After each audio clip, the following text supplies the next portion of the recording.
हरि ओम. अध्यात्म रामायण बालकांड सर्ग 5 प्रवचन क्रमांक 19. अहल्या भाग 2. गौतम ऋषीने त्यांच्या आश्रमात प्रवेश केला आणि त्यांना समोर भीतीने सर्वांग चळचळ कंप पावत हात जोडून उभी असलेली अहल्या दृष्टीस पडली. त्यांच्या क्रोधाचा पारा अगोदरच वर चढलेला होता. इंद्राला शाप देऊन ते आश्रमात प्रवेश करते झाले होते. त्या भरात अहल्येला पाहताच त्यांच्या मुखामधून जळजळीत शाप दिला गेला. दुष्टे, दुराचारिणी, तू माझ्या आश्रमात शिळा होऊन राहशील, असा शाप देऊन गौतम ऋषी तिला पुढे म्हणाले.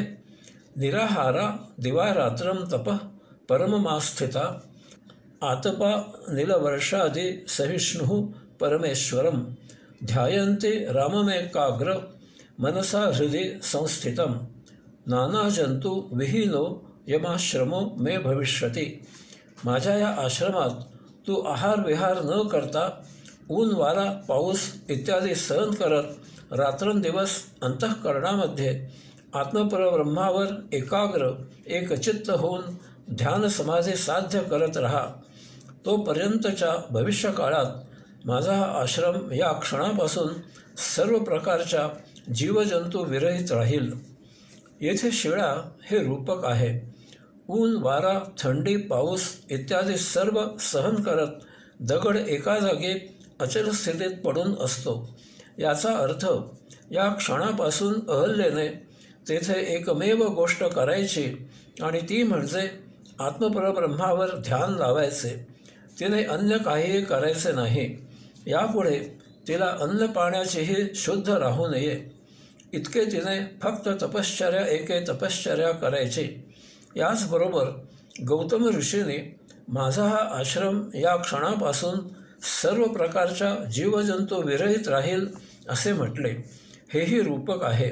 याचा अर्थ आता येथून पुढे येथे जीव जंतू प्राणी पशु इत्यादी कोणीही असणार नाहीत.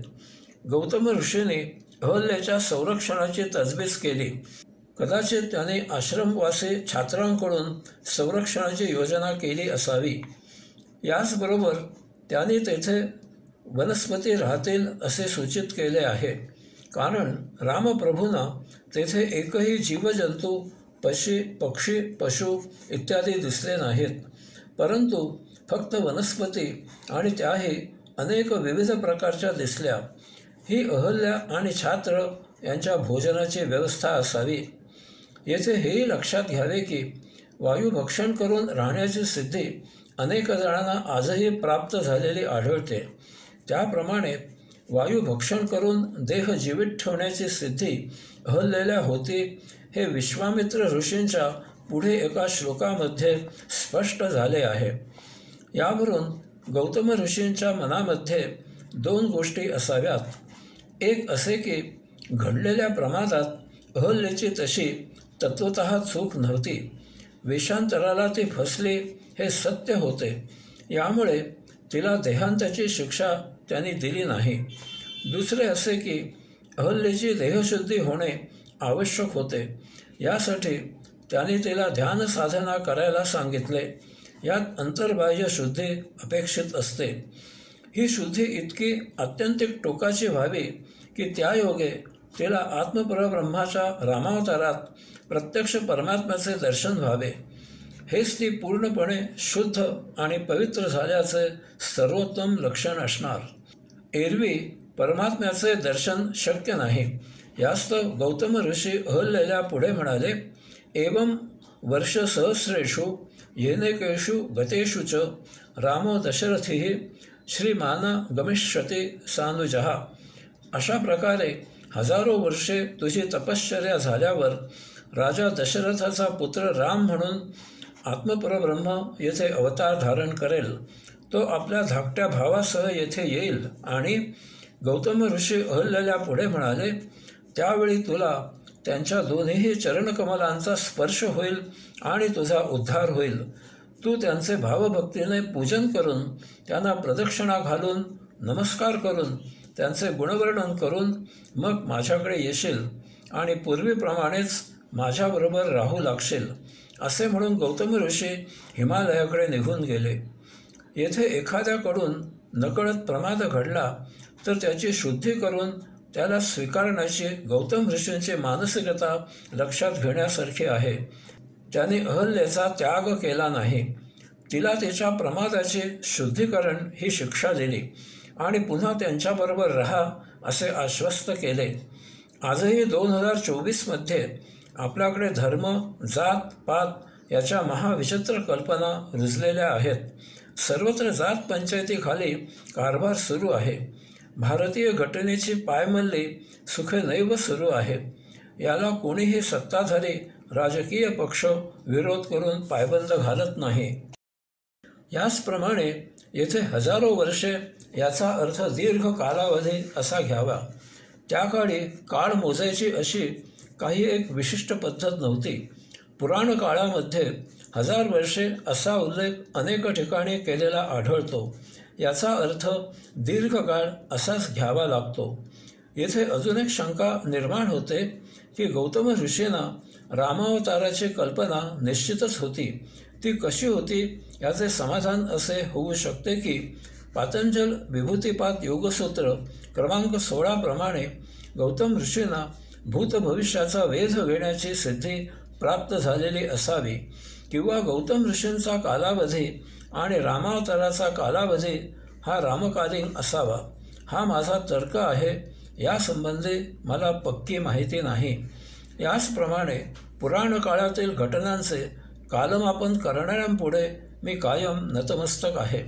विश्वामित्र ऋषी रामप्रभूंना पुढे म्हणाले, इत्युक्त्वा गौतमः प्रागाधिमवन्तं नगोत्तमं तदाद्य हल्या भूतानाम दृश्या स्वाश्रमे शुभे तव पादरजस्पर्शं कांक्षते पवनाशना आस्तेद्यापि रघुश्रेष्ठ तपो दुष्कर्मा स्थिता.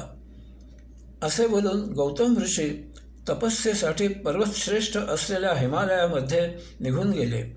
त्या क्षणापासून अहल्या वायुभक्षण करून अत्यंत खडतर तपश्चर्या करत पापक्षालनासाठी रामप्रभूंच्या चरणस्पर्शाची वाट पाहत आहे. गौतम ऋषींच्या कृपेने प्राण्यांपासून संरक्षित राहिलेली अहल्या आजही या पवित्र आश्रमात राहत आहे. यास्तव रामप्रभू, आज आपण ब्रह्मदेवाची कन्या असलेल्या आणि गौतम ऋषींची भार्या असलेल्या अहल्येचा उद्धार करावा, असे सांगून विश्वामित्र ऋषी रामप्रभूंचा हात धरून त्यांना अहल्या जेथे अत्यंत खडतर तपश्चर्या करत होती तेथे घेऊन गेले आणि त्यांना अहल्या दाखविली. त्यावेळी रामप्रभू अहल्याला सामोरे गेले आणि हात जोडून नमस्कार करत त्यांनी अहल्येला म्हटले, मी दशरथचा पुत्र राम आहे. रामप्रभूंची ही शिकवण घेण्यासारखी आहे. वास्तवात ते आत्मपरब्रह्म परमात्मा पुरुषोत्तमाचे अवतार आहेत. ते तेथे अहल्येचा उद्धार करायला आले आहेत आणि असे असूनही ते विनम्र होऊन हात जोडून नमस्कार करत अहल्येला तिच्या ध्यानामधून व्युत्थान करत आहेत.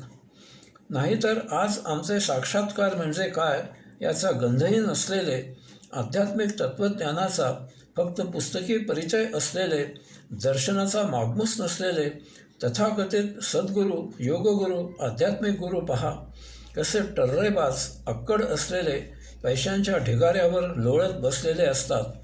रामप्रभू सामोरे गेले याचा अर्थ अहल्येची दीर्घ तपस्या पूर्णत्वाला आली. तिने शांतपणे डोळे उघडले आणि समोर पाहते तर अत्यंत दैदिप्यमान रेशमी पितांबर परिधान केलेले, 4 हातामध्ये शंखचक्र गदा पद्म धारण केलेले प्रत्यक्ष आत्मपरब्रह्म पुरुषोत्तम तिला दर्शन देत होते.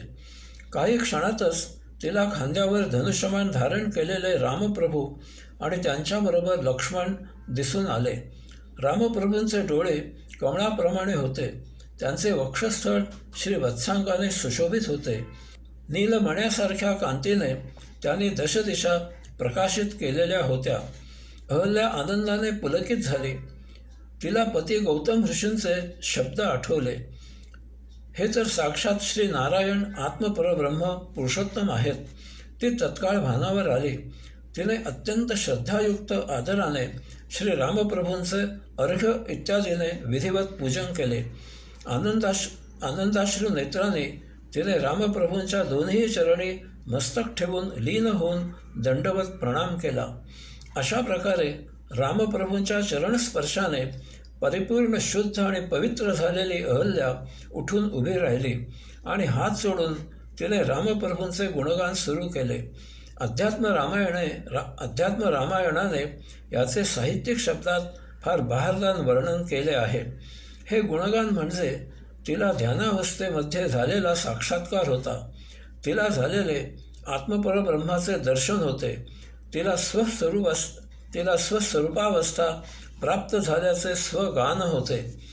यानंतर अहल्येने रामप्रभूंना प्रदक्षिणा घातली आणि त्यांच्या अनुमतीने तिने आपले पती गौतम ऋषी यांच्या सेवेसाठी हिमालयाप्रत प्रस्थान ठेवले.